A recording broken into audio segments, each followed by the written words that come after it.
Welcome friends, स्वागत है आप सभी का समृद्धि क्लासेस के डिजिटल प्लेटफॉर्म पर, जहां मैं अजय बांसवाल आज शुरू करने जा रहा हूं आपका सूचना सहायता एमसीक्यू सीरीज। इस एमसीक्यू सीरीज में हम आज शुरू करने वाले हैं हमारे फर्स्ट टॉपिक के साथ। जो जो टॉपिक हमने अब तक रिवीजन में भी किए हैं और पहले अपनी क्लासेस में भी किए हैं, उन टॉपिक्स का हम टॉपिक वाइज रिवीजन में हम यहाँ पर एमसीक्यू लगाने वाले हैं। ठीक है, और ये जो एमसीक्यू होंगे आपके, मैं 50 क्वेश्चन से अबो लेकर चलूंगा। ठीक है, अगर कभी किसी में जैसे टॉपिक में क्वेश्चंस का वेटेज अगर ज्यादा रहता है तो मैं वहां पे क्वेश्चंस का वेटेज अपना यहाँ पे भी बढ़ा के चलूंगा एमसीक्यू में। ठीक है, अभी जो नॉर्मली मेरे जो क्वेश्चन के वेटेज रहने वाले हैं वो नॉर्मली 50 क्वेश्चन मैंने रखा है, क्योंकि क्लासेस ज्यादा लंबी हो जाती है। अगर आपकी रिक्वायरमेंट रहती है किसी टॉपिक के ऊपर, अगर आपको क्वेश्चन ज्यादा देंगे तो आप हमें कमेंट करके बता सकते हैं। कमेंट में हमारी टीम आपके क्वेश्चन देख के और नए क्वेश्चन ऐड कर सकती है और भी क्वेश्चन बढ़ा सकती है। ठीक है, और पिछली वाली जो हमारी क्लासेस थी वो क्लासेस अभी के लिए हमने स्टॉप की है, आगे निरंतर वो क्लासेस चलती रहेंगी। ठीक है, आगे जैसे ही आपकी सिस्टम असिस्टेंट की जो वैकेंसी है राजस्थान हाई कोर्ट की, उसका कोर्स आपको ऐसे कैसे प्रोवाइड करवा दिया जाएगा यूट्यूब पर फ्री क्लासेस के रूप में। ठीक है, और ऑफलाइन संस्थान पर भी हमारी ये क्लासेस चल रही है। ठीक है फ्रेंड्स, शुरू करते हैं आज के हमारे एमसीक्यू सीरीज के साथ। आज का हमारा जो टॉपिक रहने वाला है वो कौन सा है? Fundamental of computer. आपको सभी को इन क्वेश्चंस के आंसर आप सभी को देने हैं यहाँ पे। ठीक है, शुरू करते हैं आज के हमारे फंडामेंटल ऑफ कंप्यूटर के साथ।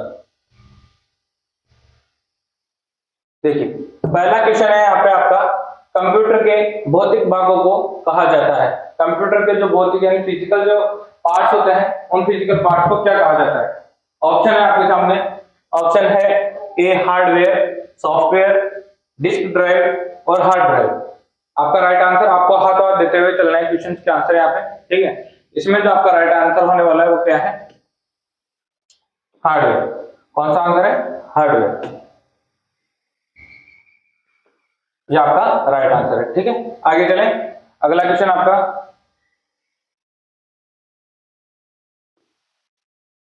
सेकंड क्वेश्चन है आपका, निम्न में से कौन सा RISC प्रोसेसर का वैध गुण नहीं है?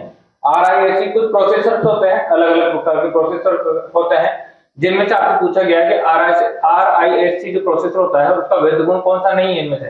पहला है आपके सामने a memory access load store instruction तक सीमित है, variable length instruction format, single cycle instruction execution, micro program control unit की अपेक्षा हार्ड वायर्ड। इनमें से आपका राइट आंसर कौन सा होने वाला है? आपको राइट आंसर देना है। ठीक है, इसमें से आपका जो राइट आंसर कौन सा है वो है वेरिएबल लेंथ इंस्ट्रक्शन फॉर्मेट। ठीक है, ये आपका वेरिएबल लेंथ इंस्ट्रक्शन फॉर्मेट है आपका इसका राइट आंसर। और RISC जो इसकी फुल फॉर्म आपसे एग्जाम में पूछी भी जा सकती है। RISC की एक तो फुल फॉर्म लिख लीजिए आप, RISC।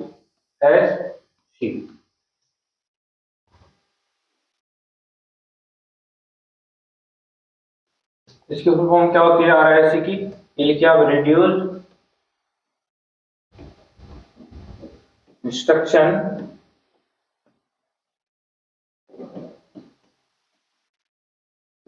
Instruction set computer. ठीक है, ये आपकी RISC की फुल फॉर्म होती है। इसी के सेट में साथ में एक हमारा RISC जो हमारा प्रोसेसर होता है, इसी के साथ में हमारा एक प्रोसेसर और होता है जिसके बारे में भी आपसे एग्जाम में पूछा जा सकता है। वो कौन सा है? CISC। ठीक है, इन दोनों को बारे में आपको जो भी इंफॉर्मेशन चाहिए वो आप कमेंट करके बता सकते हैं। वहां पे कमेंट बॉक्स में हम आपको इसका आंसर बता देंगे फुल तरीके से कि RISC और CISC में कैसे डिफरेंस होते हैं। CISC की फुल फॉर्म लिख लीजिए, एग्जाम के लिए इंपॉर्टेंट है, कॉम्प्लेक्स इंस्ट्रक्शन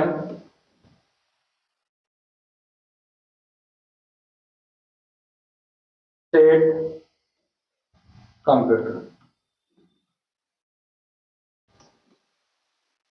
ठीक है, ये आपकी RISC और CISC की दोनों का फुल फॉर्म है, एग्जाम के लिए काफी इंपॉर्टेंट है। ठीक है, अगला क्वेश्चन की ओर बढ़ते हैं। अगला क्वेश्चन हमारा क्या है? अगला क्वेश्चन है आपके सामने, निम्नलिखित का मान क्या है? इसका मान बताना है आपको। ऐसे क्वेश्चन आपको एग्जाम में देखने के लिए मिलेंगे, या इसी तरीके से नहीं अदर फॉर्मेट में भी आ सकता है। मैं आपको इसको सॉल्व करना बता दूंगा अभी कैसे इसको सॉल्व किया जाता है। ठीक है, आपका क्वेश्चन है एस क्यू आर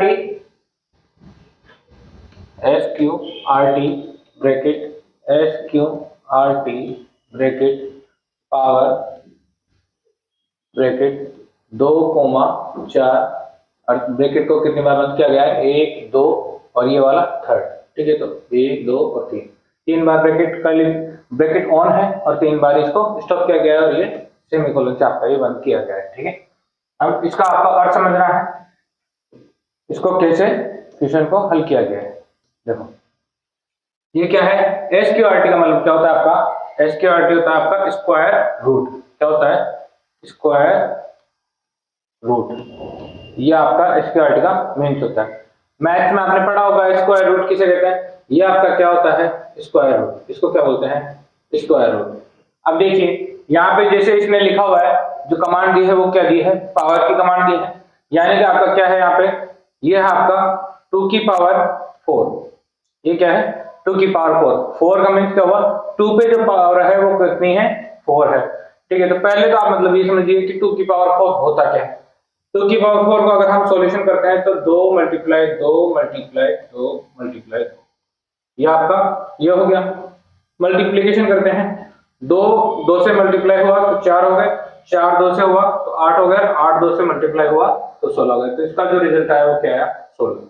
तो अगर मैं केवल 2 की पावर 4 की बात करता हूं तो यहां से मैं निकल के कितना आया है? 16। इसके आगे चलते हैं, यहाँ पे कितना हो गया? 16।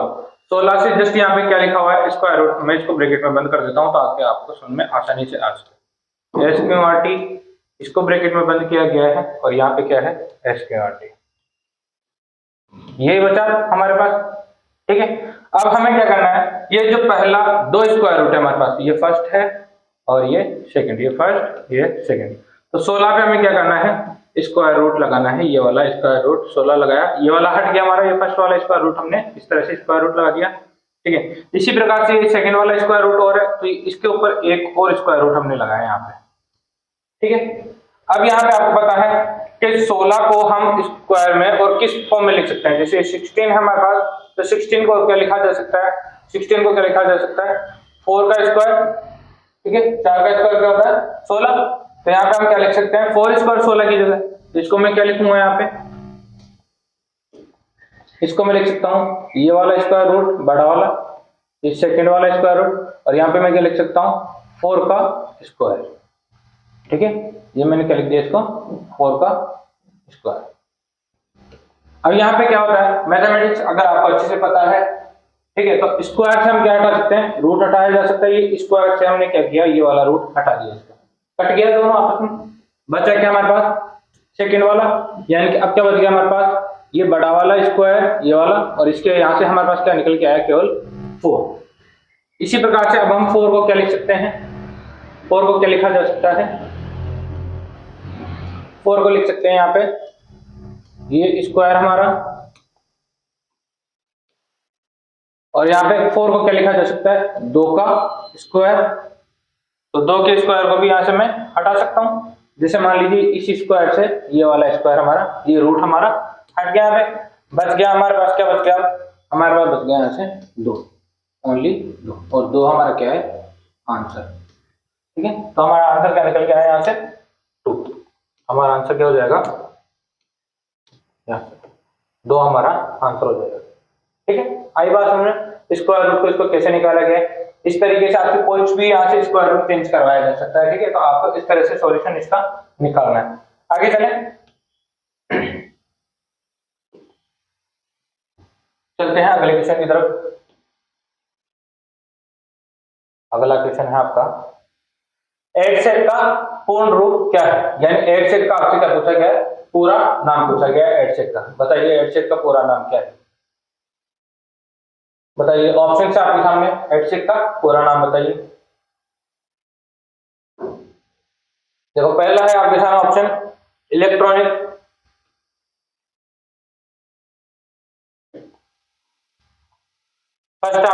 Question electronic delay storage automatic calculator, ठीक है। दूसरा आपके सामने इलेक्ट्रॉनिक डेंस, डेंस के नाम से कोई सी भी फुल फॉर्म नहीं है, स्टोरेज ऑटोमेटिक कंप्यूटर, ठीक है, यहाँ तक बात समझ में आती है। Electronic discrete storage automatic calculator, ठीक है, डिस्क्रीट भी हमारा कुछ नहीं है। एनहेंस, ये तो पहले वाले में गलत हो गया, एनहेंस हमारा कुछ भी नहीं है। डिले स्टोरेज ऑटोमेटिक कैलकुलेटर, तो हमारा ऑप्शन में से यहाँ से आंसर क्या निकल गया हमारा, यहाँ से हमारा जो आंसर रहने वाला है वो क्या है, electronic delay storage automatic calculator. ये हमारा कौन सा है, एडसेक का पूर्ण रूप नाम हो गया। एडसेक बताइए आप, एडसेक जो आपका कंप्यूटर है ये कौन सी जनरेशन का कंप्यूटर है आपका, ठीक है, कमेंट बॉक्स में आंसर दीजिए इसका। साथ के साथ यहीं से आपसे एडसेक के साथ में और भी क्वेश्चन पूछे जा सकते हैं, जैसे एडसेक के साथ में आपने और भी पीसी है, एनीएक, एडवेक, ठीक है, यूनिवेक, वो आपके सारे कौन सी जनरेशन के पीसी हैं, और इसके अलावा उनकी फुल फॉर्म आपसे पूछी जा सकती है, ठीक है, और इनमें से कौन से पीसी को किस नाम से जाना जाता है, यानी फर्स्ट टाइम वो कैसे आया, क्या बना, किस प्रकार का पीसी रहा वो, ठीक है। मैं आपको यहाँ पे थोड़ा सा उसके बारे में इंफॉर्मेशन दे देता हूँ यहाँ से, ठीक है। जैसे आप यहाँ से लिखिए,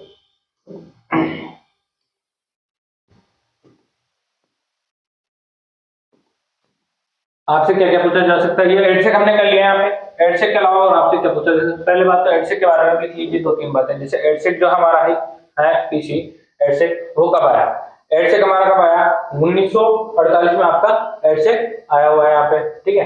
तो जैसे 1948 में तो आपका एडसेक आया, ठीक। इसके साथ में जो आपका एडसेक था वो कैसा था, सेकेंड इलेक्ट्रॉनिक डिजिटल आपका क्या था, स्टोर प्रोग्राम के ऊपर आधारित एक पीसी था। कौन सा था, ये सेकेंड नंबर का था, ठीक है। तो सेकेंड इलेक्ट्रॉनिक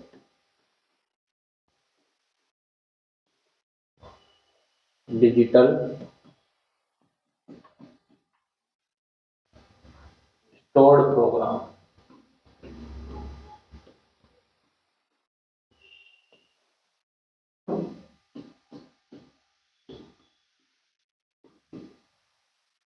ठीक है। इसके अलावा अब जो मैंने बताया आपको, ये second electronic digital stored program computer था, तो यहीं से आपका क्वेश्चन निकल के आता है कि फर्स्ट स्टोर्ड प्रोग्राम कंप्यूटर कौन सा था। और आप कमेंट बॉक्स में ये भी लिखिए कि स्टोर्ड प्रोग्राम की अवधारणा किसने दी थी, ठीक है, ये भी आपको अच्छे से पता होना चाहिए। इंपॉर्टेंट क्वेश्चन है जो जनरली एग्जाम में देखने के लिए मिल जाते हैं, ठीक है। अब यहाँ से आपका क्वेश्चन एक और बन जाता है कि अगर ये सेकेंड था तो फर्स्ट कौन सा था, फर्स्ट भी लिख लीजिए कि फर्स्ट आपका स्टोर्ड प्रोग्राम कौन सा था, ठीक है। First stored program computer, first stored program computer कौन सा था आपका, ये था आपका द मैनचेस्टर बेबी,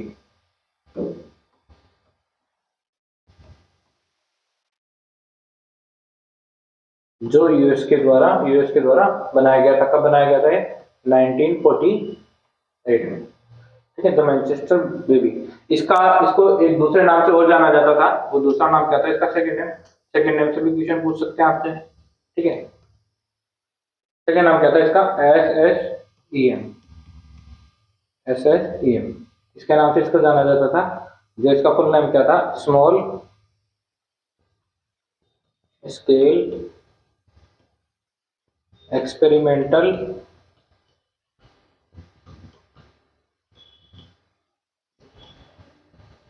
मशीन, जो आपका क्या था, इसको जाना गया, ठीक है। और एडसेक आपका कब आया था, आपको अच्छे से पता है एडसेक कब आया था हमारा, फर्स्ट जनरेशन में आया था। और फर्स्ट जनरेशन की बताइए, फर्स्ट जनरेशन कब से कब तक थी, फर्स्ट जनरेशन थी हमारी कब तक, 1942 से 1955 तक, ठीक है। ये क्या थी हमारी फर्स्ट जनरेशन,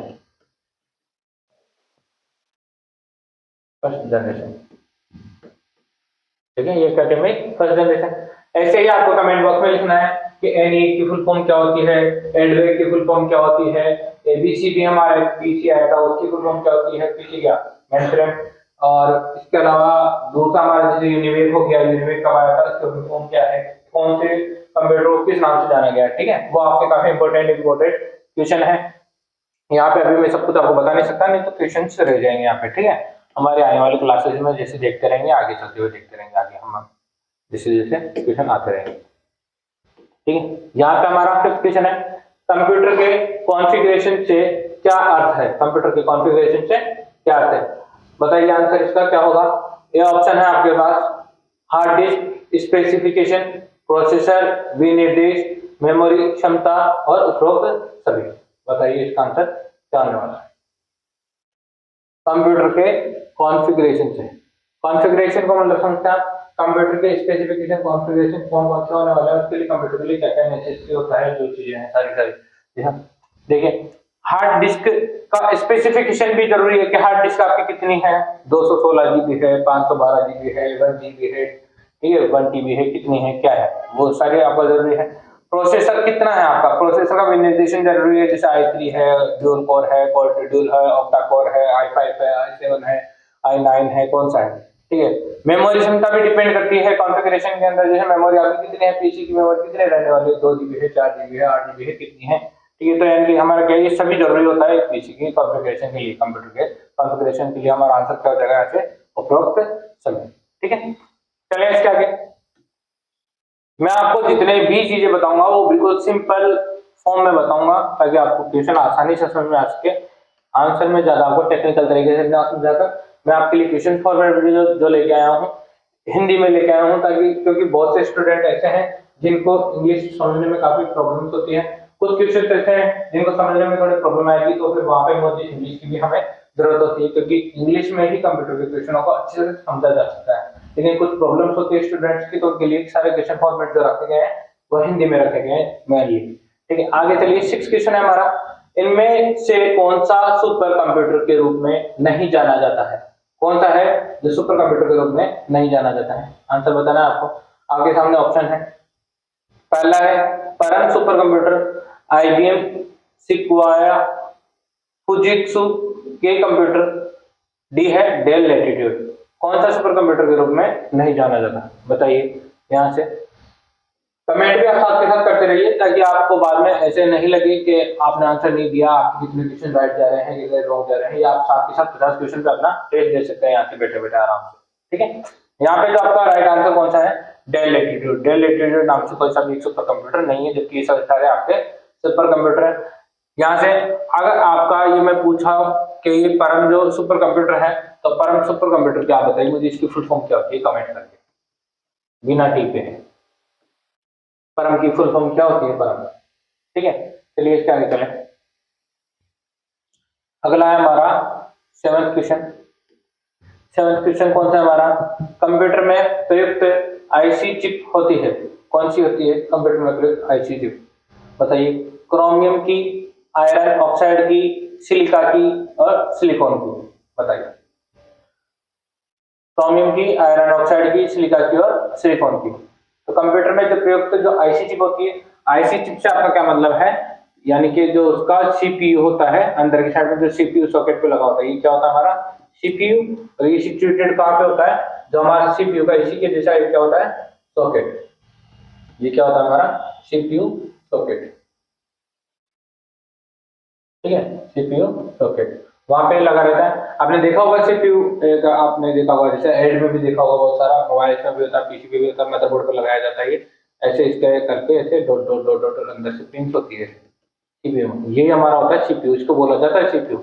जो आपका आप स्टूडेंटों को कहीं सब पता है, ये जो बड़ा वाला ये डब्बा होता है इसको बोलते हैं सीपीयू, ये सीपीयू नहीं होता, ये क्या होता है, ये होता है कैबिनेट, ठीक है, इसको कैबिनेट बोलते हैं। इसमें अलग अलग है ना जो जगह होती है, लोकेशंस होती है, जहाँ पे सब पार्टीशन रखे जाते हैं अलग अलग, जैसे किसी का हार्ड डिस्क रखी जाती है, किसी पे सीडी ड्राइव, डीवीडी ड्राइव रखी जाती है, किसी की फ्लॉपी डिस्क की जगह होती है, ठीक है, ये कैबिनेट होता है, इसको कैबिनेट बोलते हैं। और इसको क्या बोलते हैं, सीपीयू, या होता है हमारा सीपीयू, ठीक है। यहाँ पे हर एक पिन का अलग अलग रोल होता है जब इसको बनाया जाता है, ठीक है, ये होता है हमारा सीपीयू। अब यहाँ पे जो बात की जा रही है क्वेश्चन में, ये पूछा जा रहा है कंप्यूटर में प्रयुक्त आईसी चिप, जो आईसी चिप होती है वो आईसी चिप किसकी बनी होती है, ठीक है, जितने भी आईसी चिप होती है वो आईसी चिप किसकी बनाई जाती है, आपको आंसर ये बताना है यहाँ पे, ठीक है, इसका आंसर क्या है? इसका आंसर हमारा सिलिकॉन की। काफी स्टूडेंट को बताया होगा आपको सिलिकॉन को SI, ठीक है। और इसके अलावा कई बार होती है जो जर्मेनियम की भी बनी जाती है। किसकी? जर्मेनियम, जर्मेनियम, ठीक है, सिलिकॉन की और जर्मेनियम की, ठीक है। अगला क्वेश्चन देखिए यहाँ से, अगला क्वेश्चन कौन सा आपका? अगला है, कंप्यूटर चालू है लेकिन सिस्टम रीसेट पर प्रतिक्रिया नहीं देता है, तो आमतौर पर यह कहा जाता है, क्या कहेंगे इसको?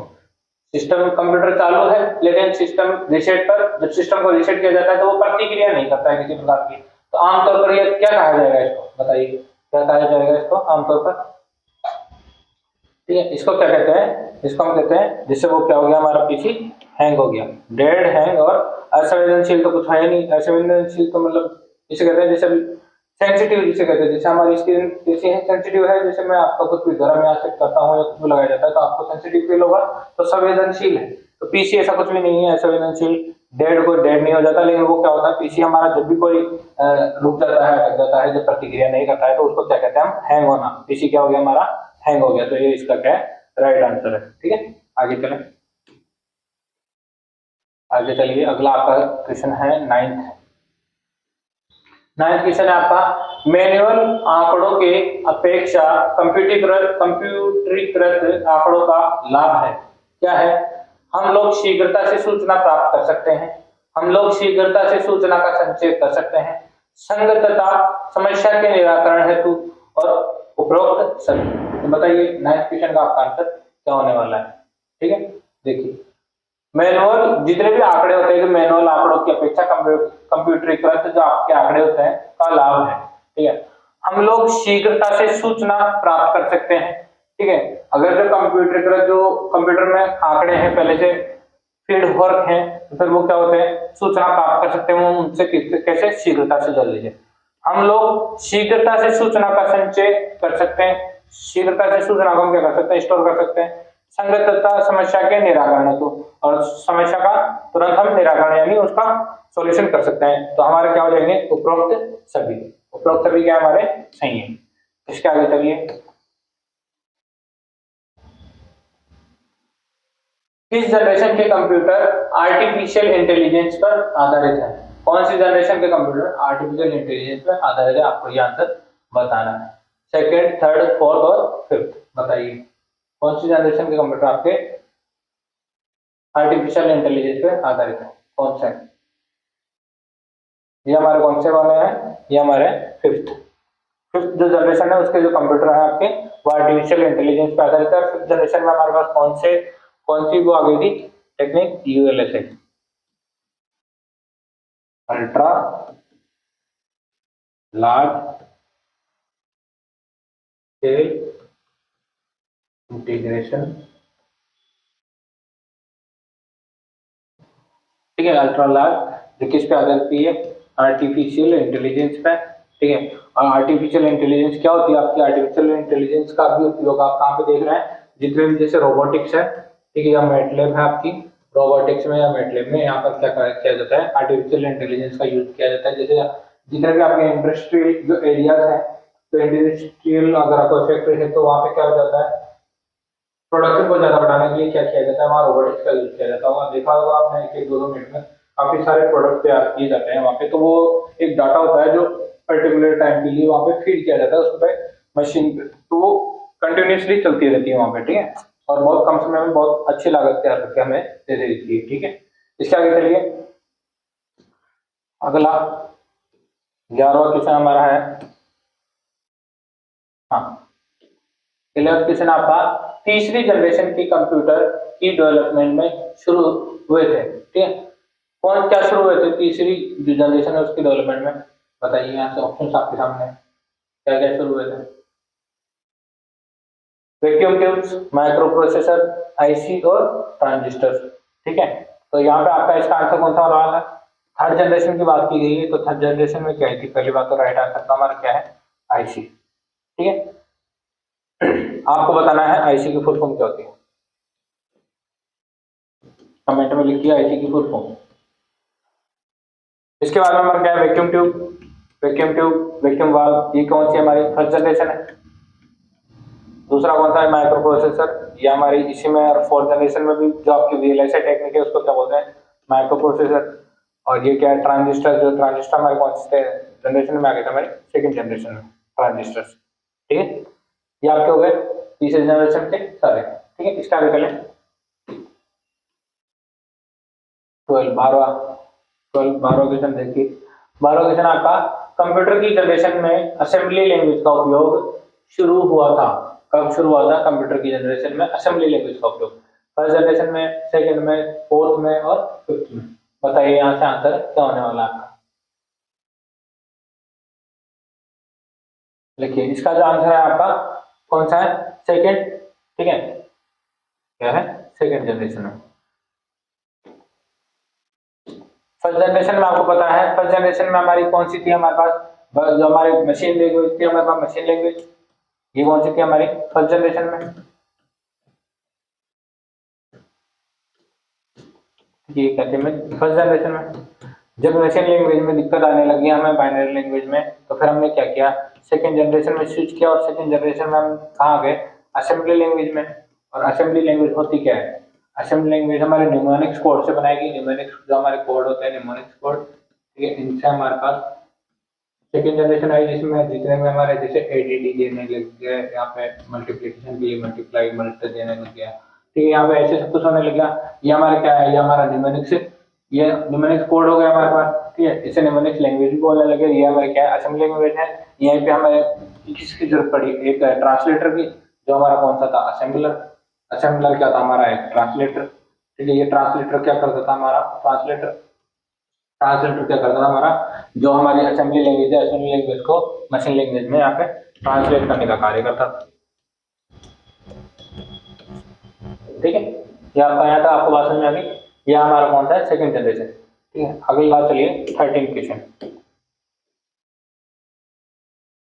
13 क्वेश्चन, 13 क्वेश्चन हमारा, निम्न में से कौन सी प्राचीन यांत्रिक गणना युक्ति नहीं है? कौन सी नहीं है? Abacus, Napier bones, slide rule और डिफरेंशियल कैलकुलस। कौन सी है आपकी जो प्राचीन यांत्रिक गणना युक्ति नहीं है? प्राचीन मतलब पुरानी, यांत्रिक यानी कैलकुलेशन करने वाली, गणना करने वाली, और युक्ति यानी कैलकुलेटर या कोई सी भी युक्ति आपकी जो नहीं है। ठीक है, कौन सी नहीं है? देखिए, अबेकस था, नेपियर बोन्स भी था, स्लाइड रूलर भी था। ठीक है, हमारे पिछले जो क्लासेस में मैंने आपको ये सब डायग्राम से भी बताया हुआ है, तो कौन सा था। ठीक है, और ये डिफरेंशियल कैलकुलस ये क्या मेथड है, ये नहीं था, ये हमारे पास कोई सा भी नहीं था, कोई गणना युक्ति नहीं थी हमारे पास। तो राइट आंसर कौन सा है इसमें, डिफरेंशियल कैलकुलस पूछा क्या है यहाँ पे, नहीं है, नहीं है पूछा गया था। ये सब है और ये हमारा नहीं है, तो राइट आंसर कौन सा है? ठीक है, अगला करें। अगला क्वेश्चन हमारा 14 क्वेश्चन बताइए यहाँ से, कंप्यूटर की बुनियादी संरचना किसके द्वारा विकसित की गई है? बहुत ही सिंपल, बहुत ही इजी क्वेश्चन है, तो आराम से आप सभी आंसर दे सकते हैं इसका। कौन है? John von Neumann. ठीक है, अब आप यहां से बताइए, आप मैंने आपसे क्वेश्चन किया था अभी, स्टोर्ड जो प्रोग्राम है, स्टोर्ड प्रोग्राम की अवधारणा ये किसने दी थी? बताइए, स्टोर्ड प्रोग्राम की अवधारणा किसने दी थी? इसका भी आंसर क्या है आपका? John von Neumann. Stored program की अवधारणा किसने दी थी? जॉन वॉन न्यूमैन ने। ठीक है, अगले क्वेश्चन की तरफ चलिए। अगला क्वेश्चन है हमारा 15 क्वेश्चन है आपके सामने, कंप्यूटर का जनक कौन है? ये तो हर कोई दे सकता है इसका आंसर तो। ठीक है, बताइए, कंप्यूटर का जनक कौन है? यह है आपके चार्ल्स बेबेज। ठीक है, ये आपको अच्छे से बताया, ऑप्शन भी मेरे को बताने की जरूरत नहीं, बिना ऑप्शन के भी आप इसका आंसर दे सकते हैं। आगे चलिए, 16 क्वेश्चन है हमारा, एक अवधि में कंप्यूटर में आईसी के उपयोग ने क्या किया? बताइए, कंप्यूटर में आईसी के उपयोग ने, जब कंप्यूटर में हमने आईसी का उपयोग शुरू किया गया, तो इसमें से क्या प्रभाव है जो पड़ा है वहां पे, आपको ये बताना है। तो पहला क्या है, कंप्यूटर के आकार और लागत को कम किया गया। कंप्यूटर के आकार और लागत को कम किया गया। कंप्यूटर की कार्य क्षमता में कमी हुई, कार्य क्षमता में कमी हुई आईसी को यूज करने से। बाहरी उपकरणों की संख्या में वृद्धि, बाहरी उपकरणों की संख्या में, बाहर से जितने भी उपकरण यूज किए गए उनकी संख्या में वृद्धि हुई। हीटिंग की मात्रा में कमी हुई। ठीक है, इसका राइट आंसर आपको बताना है। तो जब आईसी का उपयोग किया गया, आपको बताया जो इंटीग्रेटेड सर्किट है हमारा, आईसी चिप से जो है हमारी, उनका उपयोग करने से क्या हुआ, हमारा पीसीस का क्या आकार छोटा होने लगा। और जो कॉस्टिंग आती थी, जिसको पहले हमारे जो मेनफ्रेम कंप्यूटर थे, सुपर कंप्यूटर थे, वो क्या महंगे थे। जब आईसी का उपयोग किया गया तो वहां से क्या हुआ, उसकी लागत भी कम होने लगी। तो ये हमारा आंसर सही है। कार्य क्षमता में कमी थोड़ी ना हुई, कार्य क्षमता तो अच्छी होने लगी आईसी के प्रयोग से। बाहरी उपकरणों की संख्या में वृद्धि हुई, ऐसा कुछ नहीं, केवल एक आईसी तो बनी थी, तो आईसी के बनने से किसी बाहरी उपकरण को जोड़ने की कोई आवश्यकता नहीं थी। हीटिंग की मात्रा में कमी नहीं, ऐसा भी कोई जरूरी नहीं है हीटिंग की ना तो मात्रा कमी हुई ना ऐसा कोई ज्यादा हुई, पहले जबकि ज्यादा थी। ठीक है, हीटिंग की मात्रा में कमी हुई, ऐसा भी कोई जरूरी नहीं है। ठीक है, नॉर्मली हीट करते भी हैं। ठीक है, तो हमारा आंसर राइट आंसर कौन सा है, कंप्यूटर के आकार और लागत को कम किया गया। अगला चलिए 16 के बाद में आपका कौन सा है, 17 क्वेश्चन। 17 है आपका। अब देखिए यहाँ पे ये आपका जो क्वेश्चन है, ये समझ में नहीं आता आपको अगर हिंदी में लिखा जाता तो, इसलिए इस क्वेश्चन का जो फॉर्मेट रखा गया है वो कहता है इंग्लिश में। ठीक है, क्योंकि आपको कई क्वेश्चन ऐसे होंगे जो आपको इंग्लिश और हिंदी दोनों के कॉम्बिनेशन से समझ में आएंगे। तो कई स्टूडेंट ऐसे हैं जिनको क्वेश्चन इंग्लिश में समझ में आते हैं लेकिन हिंदी में उनको पढ़ना नेसेसरी नहीं, तो क्वेश्चन का अर्थ चेंज हो जाता है। ठीक है, इसीलिए आपका यहाँ पर ये क्वेश्चन इंग्लिश में रखा गया पूरी तरीके से। बताइए, which of the following is an electronic device that has the capability to input information, process it and provide relevant output? Question आपको समझ में आया होगा अच्छे से। which of the following is an electronic device, इनमें से कौन सी एक इलेक्ट्रॉनिक डिवाइस है that has the capability to input information, capability, कहाँ की कैपेबिलिटी है उसमें, इंफॉर्मेशन इनपुट करने की, प्रोसेस इट, प्रोसेस करने की, and provide a relevant output. ठीक है, कौन सी चीज है, मदरबोर्ड है, सीपीयू है, कंप्यूटर है, ऑपरेटिंग सिस्टम है। ठीक है, अकेले एक मदरबोर्ड की बात करूंगा तो अकेले एक मदरबोर्ड से भी आपके सारे काम नहीं हो सकते। अकेले एक सीपीयू से बात करता हूं मैं, सीपीयू हमारा प्रोसेस करने के कार्य में यूज होता है, तो इससे भी नहीं हो सकता। ऑपरेटिंग सिस्टम आपको क्या करता है, यूजर इंटरफेस प्रोवाइड कराने का कार्य करता है। लेकिन कंप्यूटर की अगर मैं बात करूं तो कंप्यूटर में ये तीनों ही होते हैं, इन सभी से तो मिलकर एक कंप्यूटर बनता है यहाँ पे। तो पूरा पूरा कंप्यूटर ही होता है जो आपको इनपुट इंफॉर्मेशन की फैसिलिटी प्रोवाइड कराता है, प्रोसेस भी देता है, एक रिलेवेंट आउटपुट भी कराता है। ठीक है, तो ये हमारा क्या है, इसका आंसर क्या हो जाएगा हमारे पास, संगणक। ठीक है, कंप्यूटर। ठीक है, चलिए यहां से आगे चलिए। अगला क्वेश्चन हमारा 18वां 18 हमारा क्वेश्चन है। बताइए, निम्नलिखित में से कौन सा कंप्यूटर का मूल कार्य नहीं है, इनपुट लेना, टेक्स्ट स्कैन करना, डेटा प्रोसेस करना और डेटा संग्रहण करना। कंप्यूटर का मूल कार्य नहीं है, कंप्यूटर नहीं है।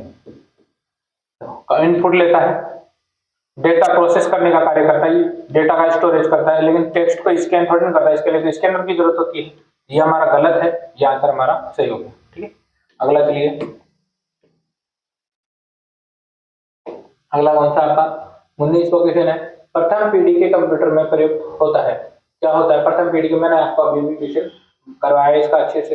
बताइए, प्रथम पीढ़ी के कंप्यूटर में प्रयुक्त होता है, क्या होता है, transistor, vacuum tubes, magnetic course, silicon chips. ठीक है, ये आपको कौन सी थी, थर्ड जनरेशन। ठीक है, मैग्नेटिक कोर्स छोड़ी, वैक्यूम ट्यूब्स आपको कौन सी जनरेशन में थी, फर्स्ट जनरेशन में। वैक्यूम ट्यूब और ट्रांजिस्टर कौन सी थी आपकी, सेकंड जनरेशन में। तो आपका कौन सा पूछा गया, प्रथम पीढ़ी। प्रथम पीढ़ी में आपका कौन सा है, वैक्यूम ट्यूब आपका आंसर सही है। ठीक, आगे चलिए।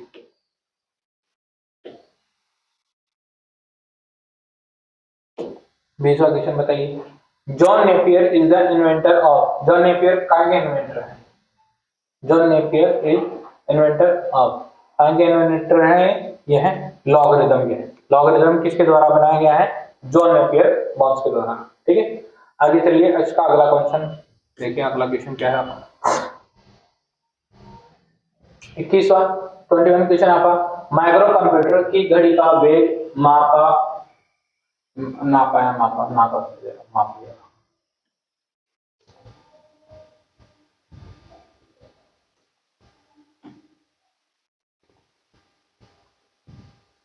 ठीक है, मेगा कंप्यूटर का वेग यानी स्पीड कैसे नापी जाती है, ठीक है बताइए। मेगाहर्ट्ज में, बिट्स में, एमआईपीएस में, एम फ्लॉप्स में। ऑप्शन आपके सामने है, कौन सा इसका राइट आंसर होने वाला है।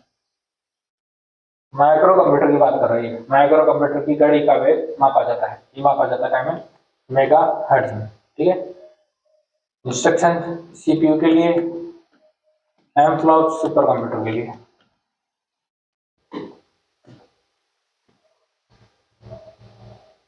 22वां क्वेश्चन बताइए, द्वितीय पीढ़ी के कंप्यूटर्स में किस सीपीयू का उपयोग किया गया। निर्वात नलिया द्वितीय की बात कर रही है यहाँ पे, सेकंड पीढ़ी की, सेकंड जनरेशन, ठीक है। निर्वात नलिया, ट्रांजिस्टर, एलएसआईसी, वीएलएसआई, बताइए इसका आंसर क्या है। अभी आपको 2-3 बार तो करा दिए मैं इसे, ठीक है। सेकंड की बात करें, सेकंड में क्या आ गया हमारे पास, ट्रांजिस्टर्स आ गए थे हमारे पास, ठीक है। आगे चलिए,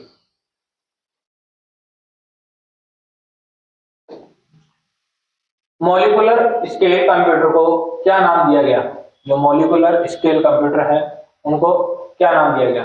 मॉलिक्यूल्स की बात की गई तो मॉलिक्यूल्स हम किसको नाम से जानते हैं, सुपर कंप्यूटर नहीं है, माइक्रो कंप्यूटर नहीं, फोर्मो कंप्यूटर नहीं, नैनो कंप्यूटर, ठीक है। नैनो कंप्यूटर को क्या कहा गया, मॉलिक्यूलर स्केल, ये आपका क्या राइट आंसर।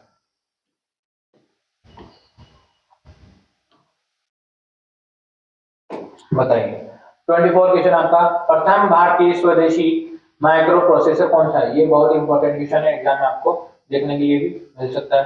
प्रथम भारतीय स्वदेशी माइक्रो प्रोसेसर कौन सा है। माइक्रो प्रोसेसर की बात की गई है और प्रथम है भारतीय है, स्वदेशी हमारा कौन सा है, पराशक्ति, भास्कर, प्रथम और शक्ति। बताइए आपका आंसर कौन सा है यहाँ पे, यह है आपका शक्ति। यह आपका क्या है, प्रथम भारतीय माइक्रो प्रोसेसर। पहली बार जो माइक्रो सीपीयू जो है आपका माइक्रो प्रोसेसर, वो प्रथम बार इंडिया में जो बनाया गया वो कौन सा है, शक्ति, ठीक है। अगला चलिए, अगला है 25 क्वेश्चन आपका, कंप्यूटर की प्रथम पीढ़ी में वीएलएसआई तकनीक को किस तकनीक में परिवर्तित किया गया, ठीक। वीएलएसआई तकनीक को कौन सी तकनीक में परिवर्तित किया गया। ये आपकी कौन सी, यूएलएसआई, सीएलएसआई, एलएसआई, केएलएसआई, बताइए राइट आंसर कौन सा आपका, इसका राइट आंसर कौन सा आपका, यूएलएसआई में, ठीक है। फोर्थ में हमारे पास कौन सी थी, फोर्थ में हमारे पास कौन सी थी, वीएलएसआई, ये फोर्थ में थी। और पंचम पीढ़ी में हमारे पास कौन सी आ गई, यूएलएसआई, जिसका यूज आ गया आर्टिफिशियल इंटेलिजेंस एंड रोबोटिक्स और इंडस्ट्रियल एरियाज में, ठीक है। ये आपको समझ में आ गया। अगला क्वेश्चन देखिए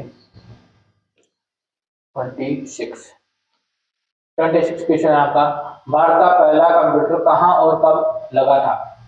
आइए 2013 का क्वेश्चन नहीं, बताइए भारत का पहला कंप्यूटर कब और कहाँ लगा था, बताइए। Indian institute of science Bangalore में 1953 में, Indian institute of technology Delhi 1961 में, इंडियन स्टैटिकल इंस्टीट्यूट कोलकाता 1955 में, इंस्टीट्यूट ऑफ टेक्नोलॉजी दिल्ली 1951 में। राइट आंसर कौन सा आपका, इंस्टीट्यूट कोलकाता में लगा था 1955 में, ठीक है, इंडियन इंस्टीट्यूट, ठीक। पहला कंप्यूटर कहाँ और कब लगा था, ये इंडियन स्टैटिकल इंस्टीट्यूट कोलकाता में 1955 में, ठीक है। इसके आगे चलिए, अगला क्वेश्चन, टाइम ज्यादा खराब नहीं करेंगे, जो क्वेश्चन इंपॉर्टेंट होगा उसके बारे में मैं आपको एक्स्ट्रा इन्फॉर्मेशन यहाँ से दे दूंगा, ठीक है। अभी आप जो नॉर्मल क्वेश्चन है वो देखते रहिए। क्विक टाइम फॉर्मेट किस कंपनी ने विकसित किया, बताइए। क्विक टाइम फॉर्मेट किस कंपनी ने विकसित किया, माइक्रोसॉफ्ट, एप्पल, सन माइक्रोसॉफ्ट और आईबीएम के द्वारा किया, बताइए इसका आंसर बताइए।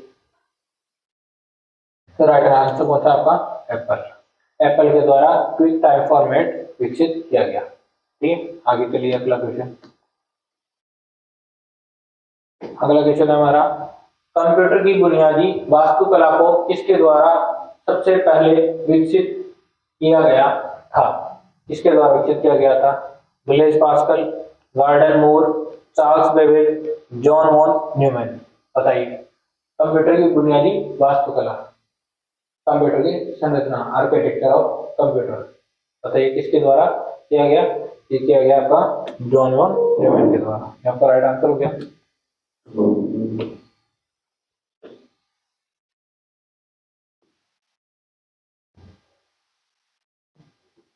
यह है क्वेश्चन। कृत्रिम बुद्धिमत्ता के संदर्भ में दिए गए निम्नलिखित कथनों में कौन सा असत्य है? बताइए कौन सा असत्य है इनमें से? ए है आपका, इस अनुसंधान का आधार यह मानकर करना है कि मनुष्य की बुद्धि का सबसे महत्वपूर्ण पहलू है समस्याओं को हल करने की क्षमता। बी है, कृत्रिम बुद्धिमत्ता कंप्यूटर विज्ञान की एक शाखा के रूप में स्थापित हो चुका है। सी है, कृत्रिम बुद्धिमत्ता मीन्स आर्टिफिशियल इंटेलिजेंस की बात कर रहा है यहाँ पे, ठीक है। कृत्रिम बुद्धिमत्ता के संबंध में पहली बार विचार विमर्श एलन ट्यूरिंग के आधार पर, इसके आधार पर एलन ट्यूरिंग के आधार पर किया गया। और फोर्थ हमारा ऑप्शन है इनमें से कोई भी नहीं, उपरोक्त में से कोई भी नहीं, इनमें से कोई सा भी इसका आंसर नहीं है, ठीक है। एलन ट्यूरिंग के द्वारा आधार पर नहीं किया गया, कृत्रिम बुद्धिमत्ता कंप्यूटर विज्ञान की एक शाखा के रूप में स्थापित हो चुका है, स्थापित नहीं किया गया है, ठीक है। और पहलू समस्याओं को हल करने की क्षमता नहीं, ठीक है। ये हमारा इसका आंसर बी, इनमें से कोई भी नहीं।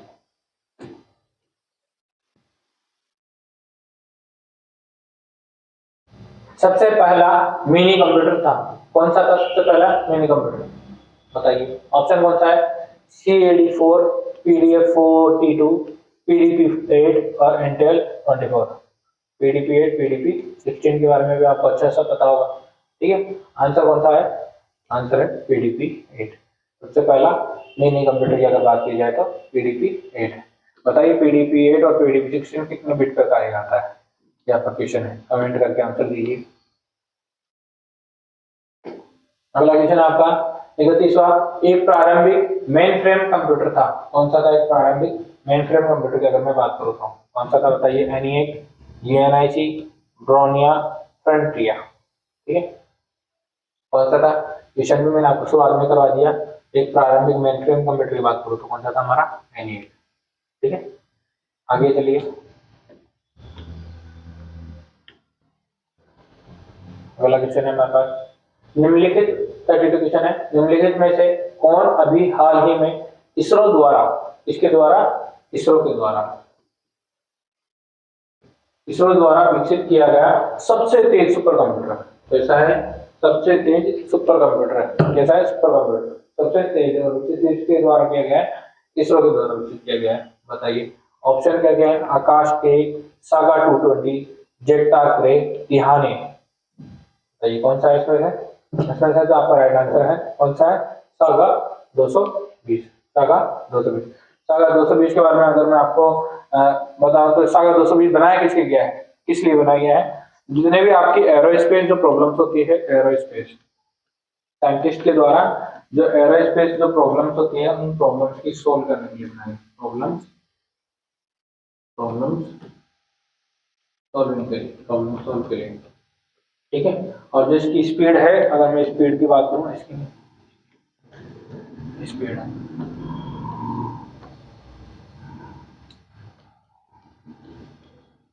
स्पीड जो इसकी स्पीड है वो किस में है? टेराफ्लॉप्स में,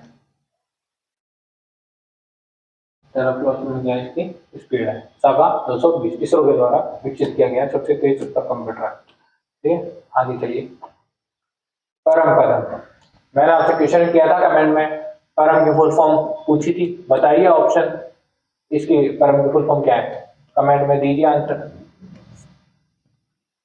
परम पदम है भारत सरकार द्वारा गठित किया गया एक नागरिक सम्मान, भारत द्वारा विकसित सुपर कंप्यूटर का नाम, भारत की उत्तरी एवं दक्षिणी नदियों को जोड़ने वाली नहरों के एक प्रस्तावित संचाल का नाम, मध्य प्रदेश में ई प्रशासन को बढ़ावा देने के लिए विकसित किया गया सॉफ्टवेयर प्रोग्राम। आंसर क्या है इसका? भारत द्वारा विकसित सुपर कंप्यूटर का नाम क्या है? परम पदम। फुल फॉर्म क्या होती है? Parallel machine.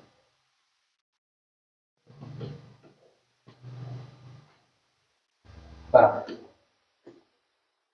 चलिए अगला 34 क्वेश्चन, माइक्रो कंप्यूटर को कहते हैं, क्या कहते हैं माइक्रो कंप्यूटर को? Computer on wheel, computer on a chip, computer on a chip और उपरोक्त सभी, ठीक। तो ये तो मैंने आपको बता दिया, इसी के बारे में बताया, तो ये क्या हो जाएगा? Computer on a chip. आगे चलिए, टाइम ज़्यादा खराब नहीं करेंगे। ओके चलिए, बाइनरी।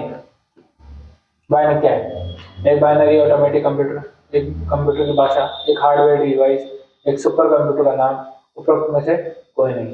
क्या ये? यह है एक binary computer, binary automatic computer. ठीक है, ये इसका क्या है? आंसर है। ठीक, आगे चलिए।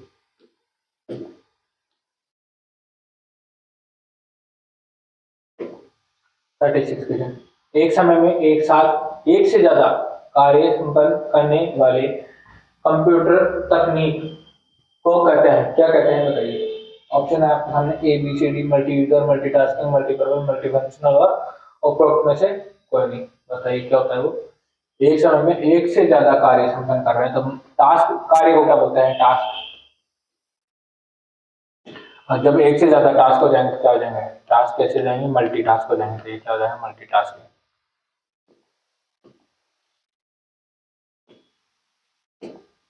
सर्वप्रथम पंच कार्ड का प्रयोग करने वाले वैज्ञानिक का नाम था, बताइए। क्वेश्चन है, पंच कार्ड का प्रयोग करने वाले वैज्ञानिक का नाम क्या है? Charles Babbage, Blaise Pascal, Howard Aiken, Joseph Marie. Punch card क्या है?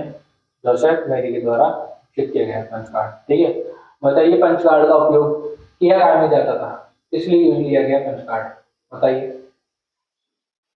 पंच कार्ड का प्रयोग करने वाले व्यक्ति तो कौन से थे? जोसेफ मेरी। और इसका यूज किस लिए किया गया और कौन सी मशीन थी जिसमें इसका यूज किया गया, ये बताइए। पहली बात तो क्या किसी यूज में आती थी? एक इनपुट डिवाइस थी। किसी थी? इनपुट, इनपुट डिवाइस के रूप में यूज किसको किया गया? पंच कार्ड को। और दूसरी बात, इसका जो फर्स्ट बार इसका जो यूज किया गया वो कहाँ में यूज किया गया? इसका यूज किया गया जे कार्ड,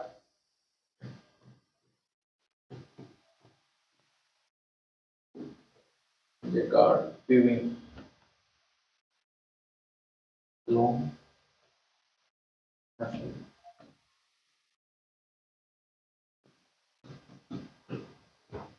ये कार्ड विविंग लूम मशीन में इसका यूज किया गया सर्वप्रथम पंच कार्ड का, इसके लिए इनपुट के लिए। चलिए आगे।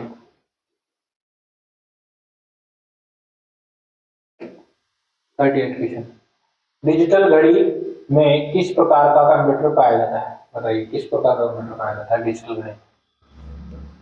Computer mainframe, super, digital घड़ी में हाथ में सुपर कंप्यूटर पहन के घूमोगे, mid range computer, micro computer. Right answer कौन सा हमारा? Micro computer. हाँ, यह अच्छा क्वेश्चन है। इक्का सुपर कंप्यूटर के विषय में निम्नलिखित में से कौन सा कथन है सही है पूछा गया है? क्या पूछा है? सही है, बताइए। हेवलेट पेकर्ड द्वारा दी गई तकनीकी सहायता एवं हार्डवेयर से इक्का सुपर कंप्यूटर निर्मित किए गए। इक्का टी फ्लॉप्स की अधिक गति से निष्पादन करने में सक्षम है। विश्व के टॉप 500 सुपर कंप्यूटर की सूची में सागा 220 के बाद शामिल होने वाला इक्का दूसरा सुपर कंप्यूटर। परम युवा सुपर कंप्यूटर की निष्पादन गति फ्लॉप यानी इक्का से अधिक है। हाँ, ये सही है। अब इसकी आपसे, जैसे अगर मैं बताऊं परम युवा सुपर कंप्यूटर की निष्पादन की गति फ्लॉप इक्का से अधिक है, ये आपका ये तो हुआ राइट आंसर। अब ये राइट आंसर हुआ कैसे? अगर मैं बात करूं आपका कि जो आपके परम युवा सुपर कंप्यूटर है उनकी तो स्पीड क्या थी और आपके जो इका जो सुपर कंप्यूटर है उनकी स्पीड क्या थी? ठीक है, जैसा अगर मैं बात करूं तो जो हमारा परम युवा है, पहली बात तो आपका ये आया कब? ठीक है, स्पीड की बात करूं मैं तो स्पीड में देखिए, जैसे आपका जो इका जो है, इका की फुल फॉर्म पूछी जा सकती है तो आपसे यहाँ से इका की फुल फॉर्म जो आपकी है ये तो होती है आपकी एम्बेडेड संस्कृत के ऊपर होता है तो कर्मार का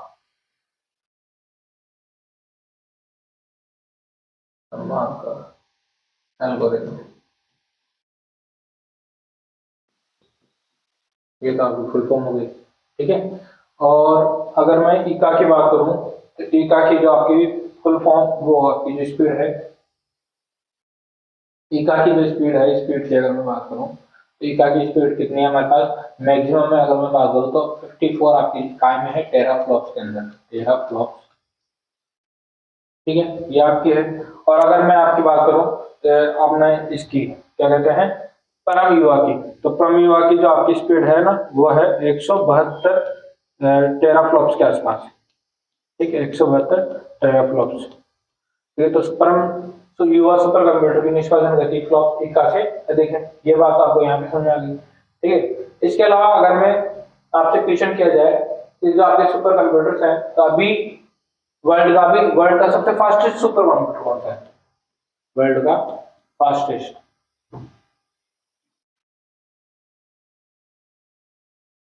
वर्ल्ड फास्टेस्ट सुपर कंप्यूटर बताइए ये कौन सा है, कमेंट कीजिए।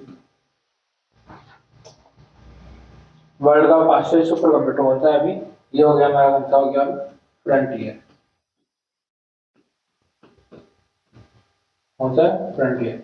स्पीड की अगर इसकी स्पीड की बात की जाए तो स्पीड कितनी होगी इसकी 1102, टाइम में है पेटाफ्लॉप,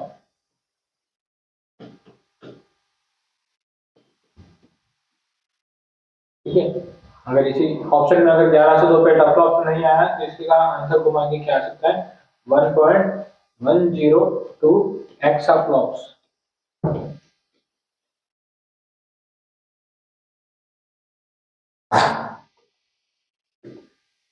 चलिए अगला क्वेश्चन 40 क्वेश्चन है आपका, 10 क्वेश्चन और बचे हैं।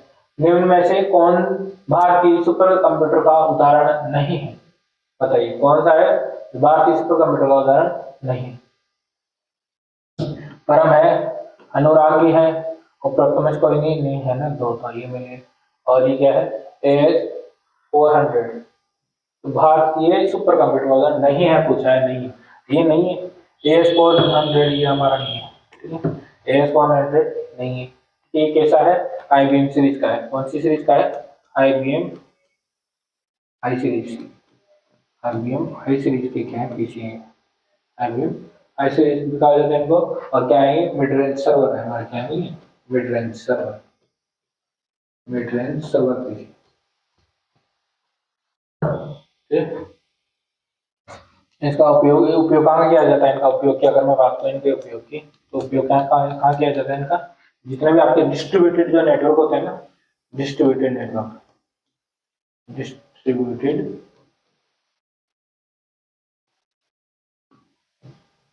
नेटवर्क, डिस्ट्रीब्यूटेड नेटवर्क में इनका क्या किया जाता है उपयोग किया जाता है एस 400 का, ठीक है। चलिए आगे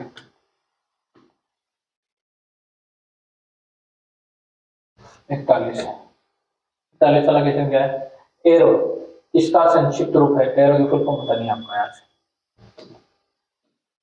बताइए, एरो की full form authentic energetic reflective and open, arithmetic essential reflective and open, arithmetic essential reflective and objective, authentic essential reflective and open.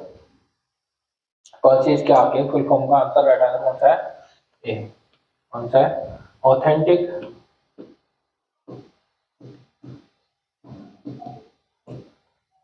Energetic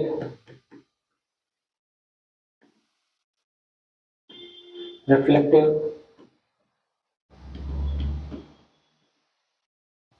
and open.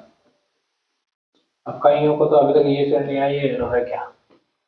अब मैं एरो के बारे में मैं आपको बताऊं तो जितने भी स्टूडेंट जो पीसी चलाते हैं ना, हम खुद का पीसी यूज करते हैं, और पीसी में आपने देखा हो तो पीसी में जैसे आपने विंडोज यूज की है तो विंडोज आपने जैसे दो विंडोज तो मैं बता देता हूँ, जैसे विंडोज एक तो आपने यूज की हो विंडोज 7 और एक आपने यूज की हो विंडोज विस्टा, ठीक है। तो इन दोनों में जब आप पर्सनलाइजेशन ऑप्शन प्रॉपर्टीज में जाएंगे तो पर्सनलाइजेशन जो आपकी थीम्स होती हैं उन थीम्स में आपके पास एक थीम मिलेगी, आपको कौन सी थीम मिलेगी एरो, एक थीम मिलेगी आपको, जो उसका जो ग्राफिक्स होता है जो इंटरफेस है उसका आपका विंडोज का वो किस में रूप में होता है एरो, ठीक है। तो उसी के अंदर एरो की फुल फॉर्म पूछी गई है authentic energetic reflective and open, ठीक है, ये आपसे उसकी क्या पूछी गई है फुल फॉर्म पूछी गई है। चलिए अगला क्वेश्चन अगला है आपका एप्पल माइक्रो कंप्यूटर का विकास हुआ कब हुआ?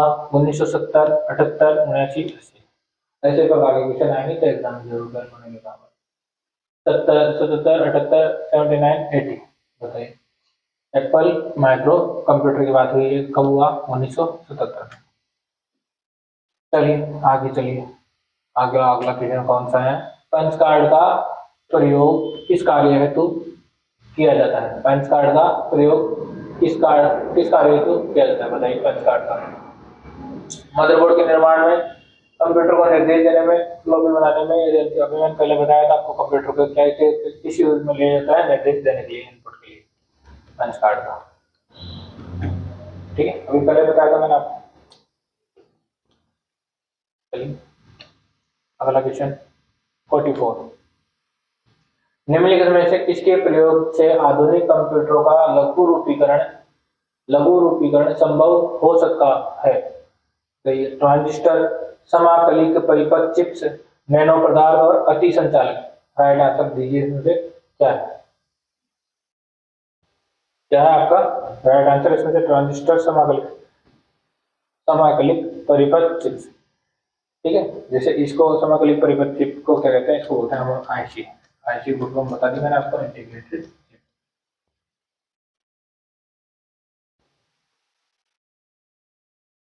ठीक है, इसी को बोला जाता है इंटीग्रेटेड। सी का मतलब होता है circuit chip.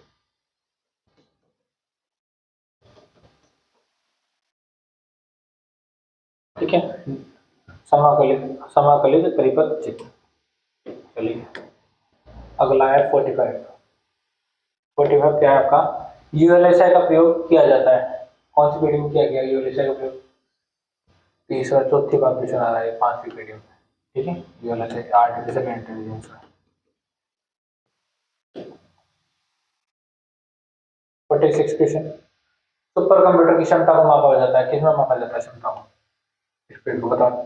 Floating point operation प्रति सेकंड, बिलियन इंस्ट्रक्शंस प्रति सेकंड, किलोबाइट्स प्रति सेकंड और मेगाबाइट्स प्रति सेकंड। बताइए आंसर क्या होगा? अभी मैंने बताया ना फ्लॉप में, अभी किस में नाप रहा था मैं? फ्लॉप में। ठीक है, तो फ्लॉप में फ्लॉप की फुल फॉर्म क्या है? फ्लोटिंग पावर ऑपरेशन प्रति सेकंड। ठीक है, पर सेकंड। अगला क्वेश्चन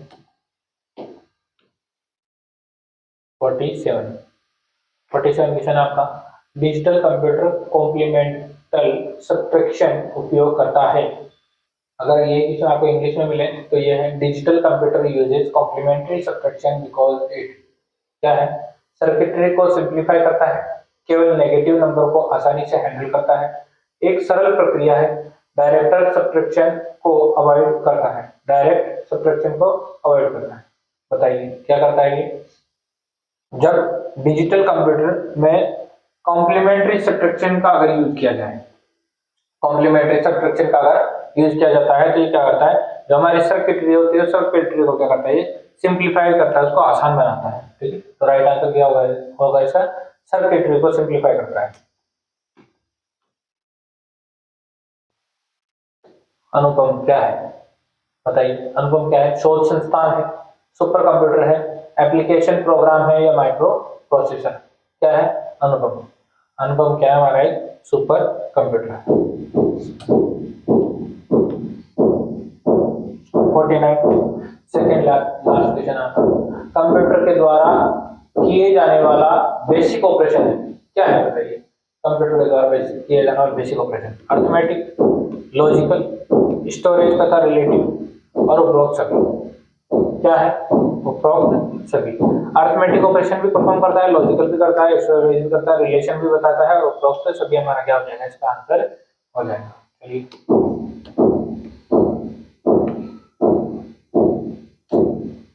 पीडीए में डी दर्शाता है, क्या है पीडीए? पीडीए की फुल फॉर्म भी पूछ सकते हैं आपसे, जब तक डी पता होना चाहिए कि डी क्या होता है। पीडीए का मतलब विकास, डिजिटल, अवधि, व्युत्पन्न। यहाँ पे गलती कर दिया, डी से देने चाहिए सारे ऑप्शन। अब तो आपको दिख ही गया कि डी का मतलब ये है कि दे रखा है यहाँ पे और तो कोई है नहीं, तो डिजिटल ही होगा आपका आंसर। ये आपको पहचान ऑप्शन देने में गलती कर दी, ऑप्शन अलग अलग देने। ठीक है, पीडीए का नाम क्या है आपका? पीडीए की फुल फॉर्म भी पूछी जा सकती है आपसे। पर्सनल डिजिटल क्या है असिस्टेंट, क्या है पर्सनल डिजिटल असिस्टेंट, या क्या हो गई पीडीए की फुल फॉर्म हो गई। ठीक है, और क्या होता है ये हैंड हेल्ड छोटा सा पीछे होता है, हैंड हेल्ड पीछे, हैंड हेल्ड पीछे। ठीक है, पर्सनल डिजिटल असिस्टेंट। चलिए ये आपके हो गए 50 क्वेश्चन आपके यहाँ पे हो चुके हैं। ठीक है, ये आपके 50 क्वेश्चन यहाँ पे हो गए, सभी 50 क्वेश्चन ये आपके हमारे कंप्यूटर फंडामेंटल के 50 क्वेश्चन है। आशा करता हूँ आपको ऑब्जेक्टिव क्वेश्चन जो भी हैं ये हमारे एमसीक्यू सीरीज वाले आपको अच्छे लगेंगे। कल हमारे नेक्स्ट क्लास में हम नए टॉपिक ले जाएंगे, कंप्यूटर आर्किटेक्चर वाले क्वेश्चन हैं वो भी लेकर आएंगे कल। ठीक है, अगर आपको हमारी क्लासेस अच्छी लगी है तो इसको वीडियो पर लाइक शेयर और सब्सक्राइब करना ना भूलिएगा। अगर आपको किसी प्रकार की समस्या आ रही है, क्वेश्चन आपको कम लग रहे हैं या किसी क्वेश्चन का आपको लग रहा है कि डाउट है क्वेश्चन में, तो आप हमें कमेंट करके उसका आंसर पूछ सकते हैं। ठीक है, थैंक यू फ्रेंड्स, मिलते हैं आप हमारे कल की क्लास में।